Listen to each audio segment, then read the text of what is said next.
Hi everyone.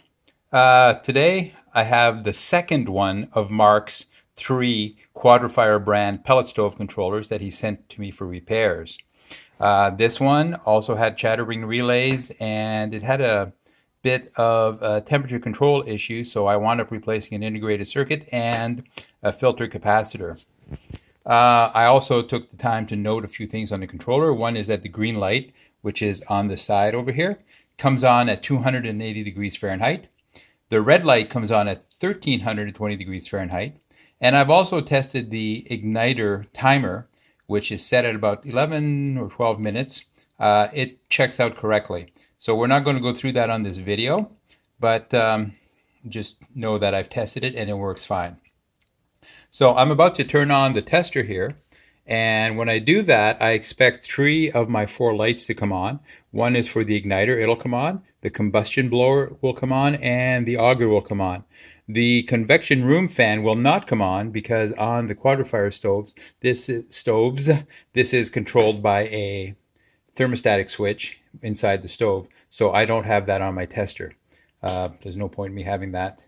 So let's go ahead and turn on the controller, and with the temperature of the thermocouple in the 60s, nearly the 60s, I'll go ahead and turn it on and we should see 3 lights come on. So there we are, our 3 lights are on.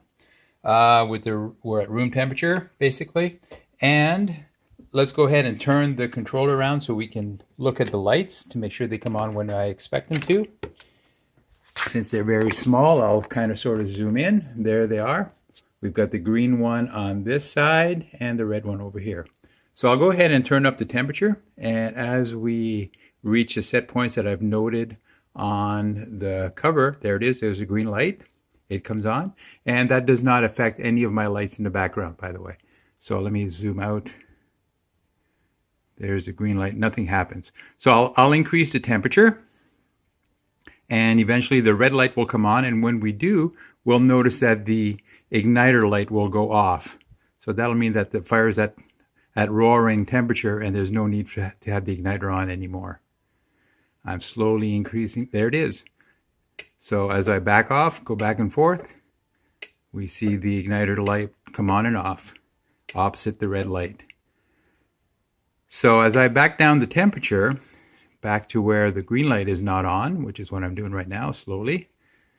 There's a green light disappears. After about 2 minutes of on time, 2.5 minutes, the auger light should go off on its own. So we'll kind of wait for that to happen. That should be not too long from now.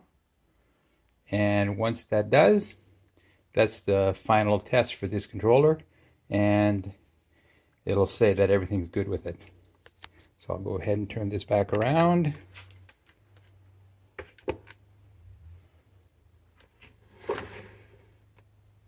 Just waiting for the auger light to go off.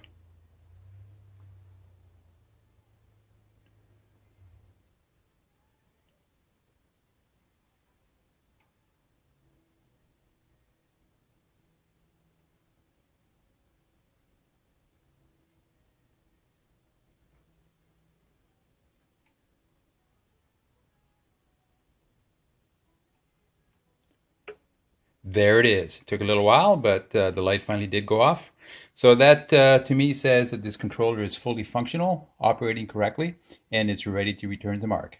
Thank you, Mark. Bye-bye.